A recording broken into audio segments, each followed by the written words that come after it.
In a dramatic showdown, the U.S. Supreme Court has delivered a stunning blow to the Trump administration, issuing an unprecedented late-night order to halt the deportation of Venezuelan migrants under the obscure Alien Enemies Act.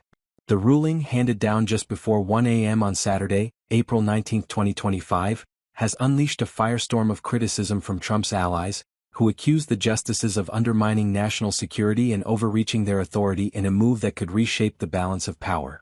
The Supreme Court's emergency decision blocks the removal of Venezuelan men detained at the Bluebonnet Detention Center in Texas, whom the administration alleges are members of the Tren de Aragua gang, labeled a terrorist organization. The administration invoked the 1798 Alien Enemies Act, a wartime law rarely used, to justify deporting them to El Salvador's notorious terrorism confinement center, SECOT, known for its harsh conditions. In a 7-2 ruling, the justices ordered the government not to deport the detainees until further order of this court, citing serious due process violations. The court's intervention was swift and highly irregular. The American Civil Liberties Union (ACLU) filed an emergency request late Friday evening, warning that dozens of migrants faced imminent deportation without proper notice or a chance to challenge their removal. Typically, such urgent matters are handled by the Circuit Justice. Here, Justice Samuel Alito, who oversees the Fifth U.S. Circuit Court of Appeals. But as hours passed without action from Alito, the full court stepped in, issuing the order at 12:56 a.m. in Washington, D.C., just minutes before midnight in Texas, where the detainees are held.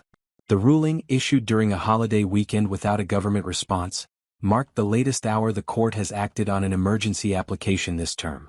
Most strikingly, the court did not wait for Alito to complete his dissenting opinion, a break from tradition that underscored the urgency. Alito, joined by Justice Clarence Thomas, later criticized the decision as unprecedented and legally questionable, arguing there was no evidence the administration would defy lower court assurances to pause deportations. His dissent, published nearly 24 hours later, suggested the court's rush was driven by distrust of the administration's compliance with judicial orders. The ACLU's filing described a dire situation.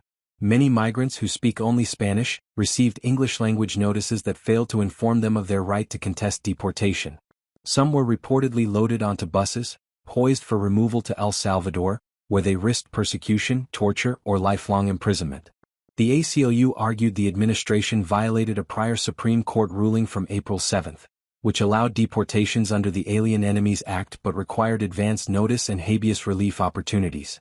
These men faced a horrific fate without a chance to go to court, said ACLU attorney Lee Gellert.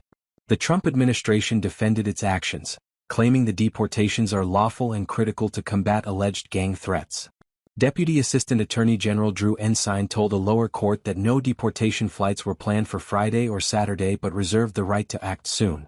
The administration has deported over 200 Venezuelan and Salvadoran men to SECOT, including 137 accused Tren de Aragua members, though a CBS 60 Minutes report found 75% had no clear criminal record, raising doubts about the gang designations. Trump's supporters erupted in fury. Paul Ingracia, a White House liaison, blasted the justices on X, claiming they are infected with parasitical ideology and lack understanding of the law's role. Radio host Jesse Kelly urged the administration to ignore the ruling, arrest enforcers, and even dissolve the court. Mike Davis, a former Gorsuch clerk, called the conservative justices' stance shameful lawlessness, targeting Trump's appointees, Neil Gorsuch, Brett Kavanaugh, and Amy Coney Barrett, who joined the majority. Trump has avoided direct attacks on the Supreme Court, unlike his criticism of lower court judges, whom he's called Democrat activists. He's expressed great respect for the justices, possibly mindful of his three appointees in the majority. The administration's Saturday response urged the court to lift the stay, arguing it provided adequate notice. Legal scholars warn of a constitutional crisis. Ed Whalen, a conservative, justified the court's speed, citing the administration's history of defying orders, like deporting migrants in March despite a judge's ban.